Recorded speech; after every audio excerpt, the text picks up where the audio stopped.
We will now continue with the review, and again, I have some review information and I have some sample problems here, typical of the types of problems I think that you could find on your test based on the topics that you said that would be tested. So we're going to try some, including some division here. We're going to start off with a little bit of long division and synthetic division. There are two ways to divide polynomials. Long division works every time. Synthetic division works only if you are dividing by a linear factor in the form x minus k, where k is some number. So I'm going to show you synthetic division last. I'm going to show you long division here first. And it says in this particular problem here to divide this function by x minus 2. And then I'm going to show you how you can factor the function completely. Now before I get started, make sure that both of the polynomials are in descending order. And if you have missing terms, put in some placeholders. See how this is x to the third, x to the second, x to the first constant, x to the first constant. They're in descending order and there are no missing terms. So I can just go ahead and set up what looks like a good old-fashioned long division. This part here is called the dividend. It goes underneath the division symbol. And this is the divisor and it goes on the outside. All right, you've done this before, although it's been a little bit. What times x gives you 6x to the third power? Well, what times x gives me 6x to the third would be 6x to the second. So what I'm going to do is I'm going to put a 6x squared. I don't put it above the first term. I keep my like terms lined up vertically. So I put it above the minus 19x squared part. Now, once you have, quote, divided, then you take this, multiply it times the divisor, and stack it underneath the subtract. So I have 6x squared times x is 6x to the third. I have 6x squared times minus 2. That would be minus 12x to the second. And this is where you would subtract. But to be honest with you, I'm sometimes make silly mistakes when I subtract vertically. So what I'm going to do is I'm going to change it to adding the opposite. So I'm going to change the signs. This is going to become a negative. This is going to become a positive. And now I'm just going to add straight down. There goes my pencil. These add up to 0, so they kind of cancel out. And I have a minus 19x squared and a plus 12x squared. That's a negative 7x squared. Now we bring down the next term. And we start the process all over again. What times x gives me this first term here, this negative 7x squared? Well, that would be negative 7x. So I'm going to write that as minus 7x. Notice how my like terms are lined up vertically. Then I take the negative or minus 7x and the negative 7x. I multiply it by distributing and multiplying it times the x and the minus 2. Well, negative 7x times x is negative 7x squared. And negative 7x times a minus 2 is a plus 14x. Then here's where I would subtract, but I prefer to add the opposite, so I'm going to change the signs. This negative becomes a positive, this plus becomes a minus. And I add straight down. These are going to cancel. A positive 16 and a negative 14 is a positive 2x. And I bring down the minus 4. And one more time, what times x is going to give me 2x? Well, that one's a little easier. That's just 2. So I need a positive or plus 2 here. 2 times x is 2x. 2 times minus 2 is minus 4. Look at this. The same exact thing. So if I change this to adding the opposite making this negative, this positive, you can see that my remainder is 0. So this is my answer right here. This is called the quotient. That's my answer right here. Now the problem says, also then factor the function f completely. What this is saying is if I multiply x minus 2 times this 6x squared minus 7x plus 2, I'm going to get the dividend here. This times this gives me this. So that means that 6x to the third minus 19x to the second plus 16x minus 4 is equal to x minus 2 times 6x squared minus 7x plus 2. And the direction said then factor the function f completely. So I can factor this, at least I think I can. X minus 2 is okay, but here I'm probably going to use like a 3x and a 2x. And a 2 and a 1. Let's see, yeah, if I put the 2 here and the 1 here and they're both minuses, that'll factor, and that's factored completely because these are all linear factors. All to the first, x to the first powers. I don't know if he's going to have you do that, but you do need to be able to factor these things, and I'll tell you why. Because sometimes they'll give you just enough information, if you're finding zeros of a function, to be able to at least get one of them so that you can use that to get a less degree polynomial that you can maybe factor more traditionally. So you can find all the zeros. My zeros are 2, 2/3, and 1/2. The zeros to this function, it didn't ask for them, I'm just telling you that my zeros are the roots to this equation here. So that's 2, 2/3, and 1/2. Again, it didn't ask for them, but I'm just throwing that one in for free. Now here I have a division. Let's check my degree and such. I have x to the 4th, I have x to the 3rd, I have x squared, I have x, I have constant term, 4, 3, 2, 1, 0. That looks good. Here I have an x squared, I have an x, and I have a constant term, 2, 1, 0. These are both in descending order, so I'm going to put the x squared plus 2x minus 3 into 2x to the 4th plus 4x to the 3rd minus 5x to the 2nd plus 3x minus 2. Oh! Yeah, my speakers are on. Oh, the microphones are on. Woof, I thought I'd messed up. What times x squared gives me 2x to the 4th? Well, that would be a 2x squared. So I'll put it right here over the x squared term.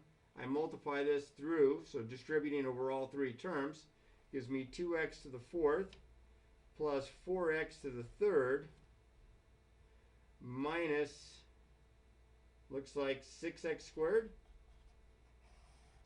So here's where I change the signs and add instead of subtract. This becomes a negative, this becomes a negative, this becomes a positive or a plus. These cancel, but so do these. That doesn't happen very often. And then I end up combining these, and this is just 1x squared or x squared. Well, normally I would just bring down one term. But I had two terms cancel, and this is degree 2, and there's 3 terms. This is degree 2. I'm going to bring down this term as well. What times x squared gives me x squared? Well, that's 1. So I'm going to put a plus 1 here. 1 times x squared is x squared. 1 times 2x is 2x. 1 times minus 3 is minus 3. I change the signs so that I can, instead of subtracting, I'm adding the opposite. So this becomes a negative, this becomes a negative, this becomes a plus or a positive. So these cancel. I get 1x or x plus 1, and that's my remainder. Now I know it's my remainder not just because there's nothing left to bring down, but because the degree of this is smaller than the degree of the divisor. This is degree 2, this is degree 1. So my actual answer, here's your quotient, 2x squared plus 1, but I'm going to write the remainder, since everything's plus and positive there, I'm going to put a plus sign. I'm going to put the remainder on top, the divisor on the bottom. Okay? And that's as far as that guy's going to go. And there's my answer. Now I have one more, and the reason I picked this one is because it was missing some terms in the dividend. It is in descending order. It's x to the 4th, but there's no x to the 3rd, there's no x squared, there's no x. There's a constant, and here this is degree 1 and degree 0, constant term. So I can put the x minus 1 on the outside, but I'm going to write this as x to the 4th plus 0x to the 3rd plus 0x to the 2nd plus 0x minus 1. So that I have it in descending order and not missing any terms based on the degree. So what times x gives me x to the 4th? Well, that'd be x to the 3rd. So x to the 3rd times x is x to the 4th. X to the 3rd times minus 1 is minus x to the 3rd. So here's where I change the signs. This becomes negative, this becomes plus. I add straight down, and I just get x to the 3rd, 1x to the 3rd. 0 of them plus 1 of them is 1 of them. Bring down the plus 0x squared, although that's more symbolically than anything else, and start it again. What times x gives me x to the 3rd? Well, that'd be x squared plus x squared. So plus x squared times x is x to the 3rd. X times minus, x squared times negative 1 or minus 1 is minus x squared. So again, I changed the signs because I'm going to add the opposite. This becomes negative, this becomes positive. These cancel, and I just get x squared plus 0x. Bringing it down. What times x gives me x to the second? That'd be an x. So a plus x here. X times x is x to the second. X times minus 1 is minus x. This is where I change the signs. And instead of subtracting, I add the opposites. These cancel, and I just get x. And I bring down the minus 1. This is going to take me all the way out. What times x gives me x? That would be a positive 1. So that's x minus 1. And you can see probably what's going to happen here. My remainder is going to be 0. Because these are going to cancel and these are going to cancel. And I have a remainder of 0. So I'm not going to put 0 over the divisor. This is my answer right here. Now, that's a lot of work. And that's how I was taught how to do division. I wasn't ever taught synthetic division. Synthetic division is kind of a shortcut. It's a shortcut when you're dividing by something in the form, your divisor is in the form x minus a number, like x minus 3 or x minus 9 or x minus a negative 3, so that'd be like x plus 3. So what happens is you take the coefficients of what you're dividing into, so I just made one up here, ax to the third plus bx squared plus cx plus d. I take the coefficients in the constant term and I line them up. That's this part right here. Then I take the constant that's being subtracted in my divisor here, x minus what number, and I put this in a little pocket right here. I put a total bar, I leave some space, put a total bar, I bring the first number down, which is whatever this is an a, then I would multiply, put it underneath, and then I would add, and so on. I'll show you with some examples, but that's the process. And I'll show you how you can get your quotient. There we go. I have x to the fourth minus 10x to the second minus 2x plus 4, and I'm dividing it by x plus 3.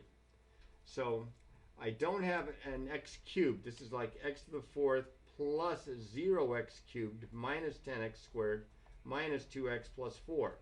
So my coefficient here is a 1, then a 0, then a negative 10, then a negative 2, then a positive 4 for the constant term.